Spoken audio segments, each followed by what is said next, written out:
Hi loves, you're welcome back to my YouTube channel. In today's tutorial, I'll be teaching you how to calculate, cut and sew your 360-degree peplum, attach properly your crinoline.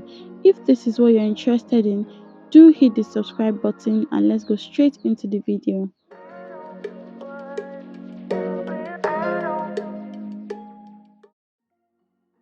For this tutorial, we'll be needing our crinoline, our fabric, our tape rule, our scissors and also our chalk.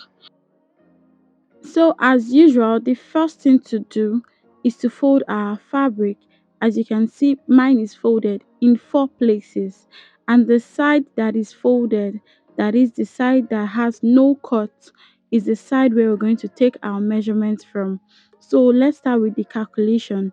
For 360-degree peplum, we need our waist circumference measurement plus 1 inch zipper allowance, and we'll take that and divide that by 6.28 for our radius. For this project, we'll be adding some form of box pleats to the peplum. So to accommodate that, we'll do our waist plus 1 inch for zipper allowance plus 10 inches and divide it by 6.28, that is 6.3, to get our radius. So I will start by marking my 6.3 inch for our waist circumference for the peplum. I will mark that down. Ensure not to move your tape. I'll mark that also and connect it to the previous line we had marked. Mark 6.3 round for the waist circumference. Go ahead and connect these points together. So I'm just making sure that my 6.3 inch mark is correct. For the length of my peplum, 8 inches would be the length of my peplum. So I will mark down 9 inches. That's 8 inches for the length of my peplum plus 1 inch for seam allowance. I'll go ahead and mark that 9 inches all the way around. Note that I am not starting from the beginning of the fabric to take the 9-inch measurement. I am starting from after the radius line, that is the waist circumference that I had marked earlier. So I'll mark that round. I'll go ahead and connect this 9-inch mark together using a smooth curve.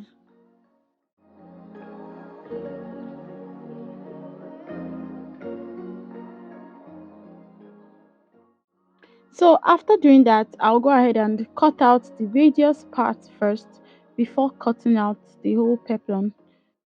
And if you're yet to subscribe to this channel, please do so and like this video so it could reach other people that might be facing the same problem on how to cut a 360-degree peplum. So after cutting this, I would use this to cut out the lining part of the peplum. Fold the lining into 4 places just like we did the fabric initially, and I'll go ahead and place the peplum on top of the lining and cut this out.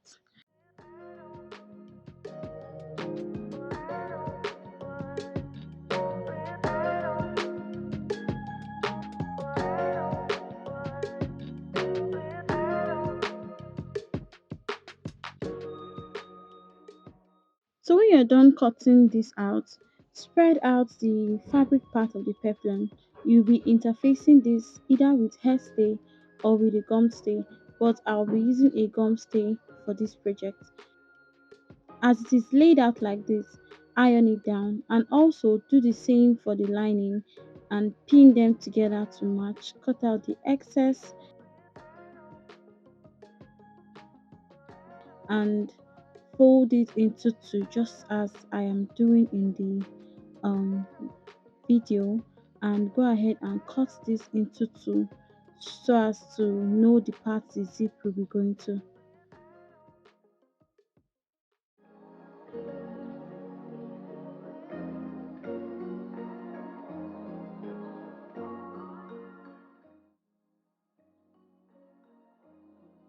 The next step after pinning this and cutting this to get the midpoint is to make a stitch from the one end of the peplum to another end. Get your crinoline and we're going to be attaching it also from one end of the peplum to another end.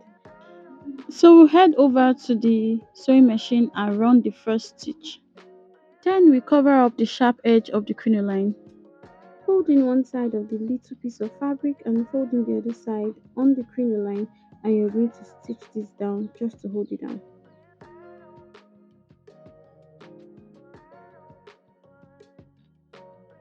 Cut out the excess when you're done sewing, and we'll go ahead and attach this to the crinoline. Now the right side will be facing each other, but we're going to be sewing the crinoline onto the lining. Leave about half-inch gap before you start sewing the crinoline.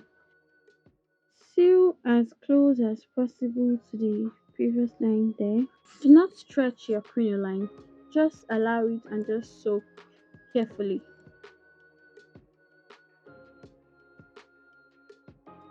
I'll go ahead and sew the crinoline all the way to the other end, and ensure not to sew on the previous line there already. After sewing the crinoline from one end of the peplum to another, the next thing now is to flip this over and give it a good press.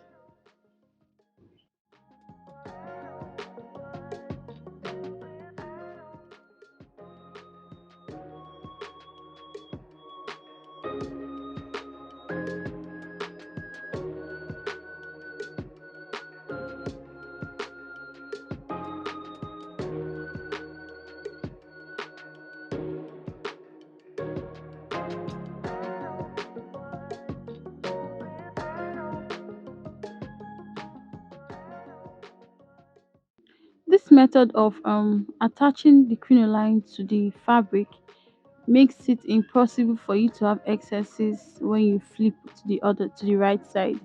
Plus, you don't have to top stitch anymore. All you have to do is just to press this flat, and you see that the crinoline will really do the job it's supposed to. I would take this to the ironing table and press it flat, press it really nice, front and back, and I'll come back and show you guys the final look. So I'm done ironing this, and as you can see, the crinoline is already causing the peplum to have spirals and as it should be. The next step is to close the sides.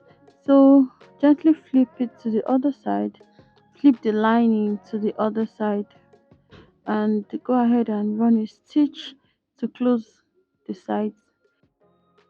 Do that for both sides. After closing the sides for both ends, as you can see, is forming some sort of spirals around there because of the crinoline. Run a stitch if you want along the waistline so as to hold it down. Then go ahead and form your box splits and then attach it to the upper bodice, and I'll attach mine and come back to show you guys the final look. If you found this video really helpful, do like the video and subscribe, turn on the bell notification so you're the first to know when I upload my next video. Thank you for watching.